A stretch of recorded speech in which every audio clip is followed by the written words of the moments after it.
We often think turning 18, 21, 30 as such a big deal. And yes, those numbers sound so meaningful. But honestly, for me, the day itself usually feels pretty normal.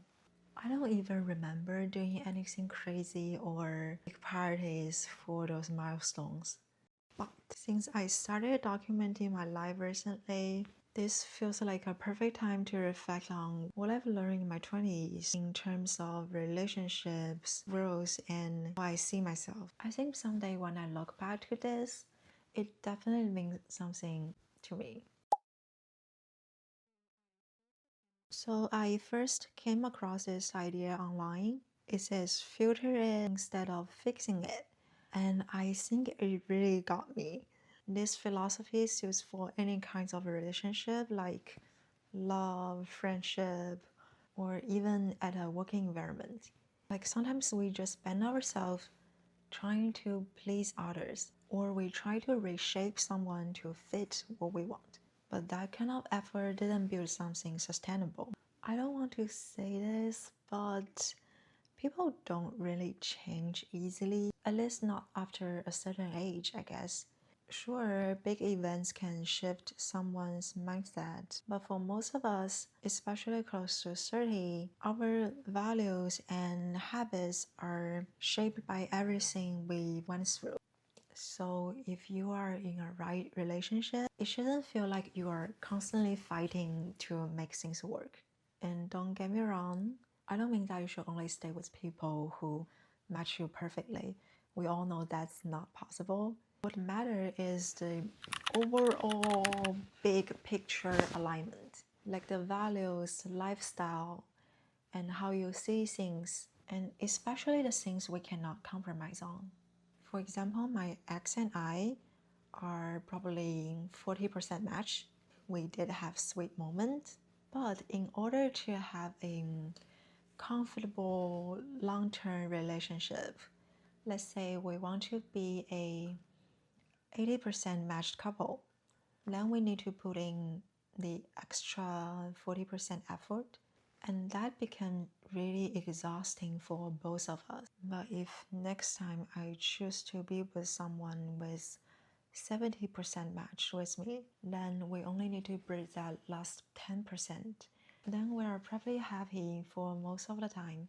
This is just a very intuitive example. If you find yourself in a relationship or in an environment where you no longer feel like yourself, where everything feels heavy, maybe it's not because you didn't try hard enough, it's just not the right fit.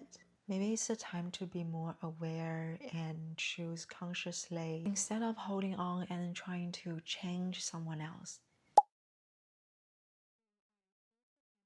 I think in my life experience, no one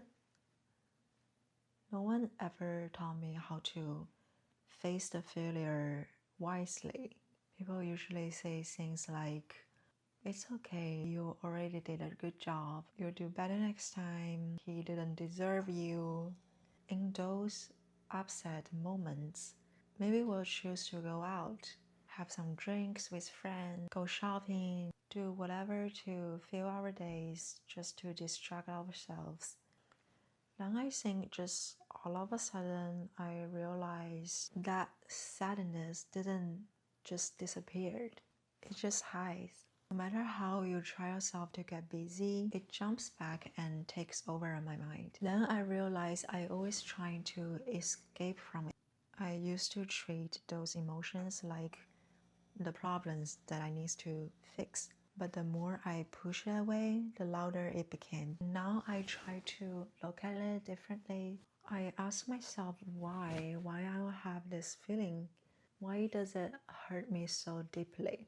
When I started to break it down, I feel myself like a scientist or researcher just standing next to my feelings and trying to analyze or just observing, which makes me actually feeling better. It feels like I'm pulling myself away from this emotion and standing next to it. I accept that things can out of my control and I allow them to unfold. Meanwhile, I just kept doing small and ordinary things, living my normal life until one day that sadness just didn't feel special anymore. And usually when we hit the low point, we started doubting our values. Instead of keep doing the consuming activities like shopping or scrolling phones endlessly, I found that doing something productive, something creative, really helped me to rebuild my confidence and the sense of value. It didn't have to be big. It could be writing down your thoughts just on your phone, or if you like to DIY stuff, you can just spend a couple of hours creating something with your hands. Any small act of creation, no matter how simple it is, it's a gentle way to remind yourself that you can still bring something new to this world. Anything that turns your energy into output helps you reconnect yourself with your sense of self-worth. I've heard so many people in their 20s say, I feel lost, I don't know what I'm supposed to do. And honestly, we've all been there. Even now, I'm almost 30, I still cannot say I know exactly what I want to do.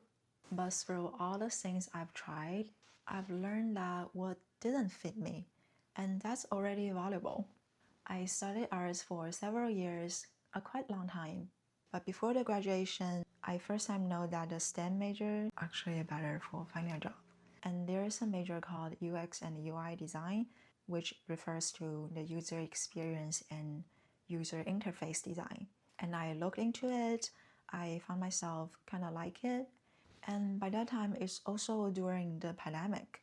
So I decided to take another major online. And after that, I worked remotely in design field. Also took some freelance projects on Fiverr. Later, I became an art teacher at a local after-school program. And also in my daily life, I found myself be interested in so many different things like making stickers, making art prints.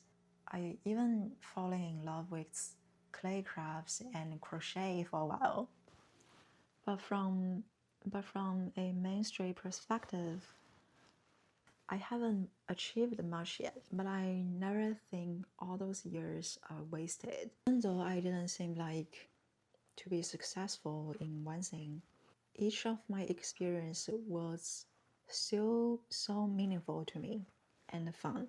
They all taught me something in different aspects. And by trying the things quickly, I can also learn quickly that what I like, what I don't like. And there's a term in the UX UI design it called iteration. Especially for those startups, you really need to move fast. Launch the features, get feedback from the market so that you can improve fast. I think sometimes life works the same way, especially in my 20s. However, there is a framework for attempting all those things. All of the things I tried, they still carry a piece of me. So if you're in your 20s and still unsure about your past, you can start small. Write down what you enjoy. Write down what you are curious about and just act on it.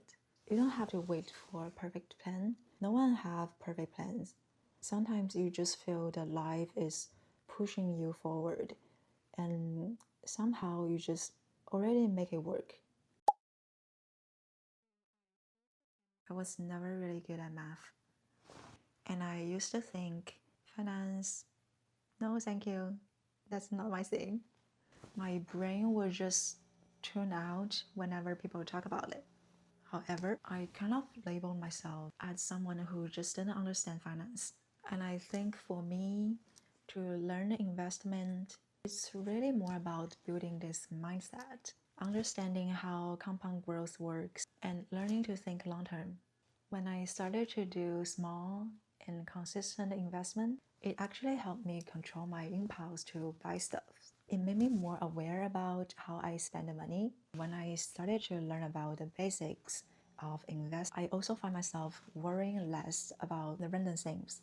If you've been thinking about learning to invest, there's already so much great content on the YouTube that teach you starting from zero. But just a reminder, always manage your risk and position carefully.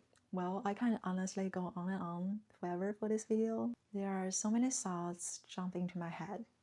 Maybe I'll share more in my future videos if you'd like to see more. I wish I started earlier, like back when I was in school, but maybe back then I would care too much about what people thought. And I also think I didn't have the confidence to show my face. Anyway, there's no what if. Don't romanticize the path I didn't take. The best time to start is always now. So yeah, I'm really looking forward to entering my 30s with you. I'd love to share more, to create more, and to keep learning along the way. Hi guys, I'm not so happy about the lighting on my face, and this is so hard.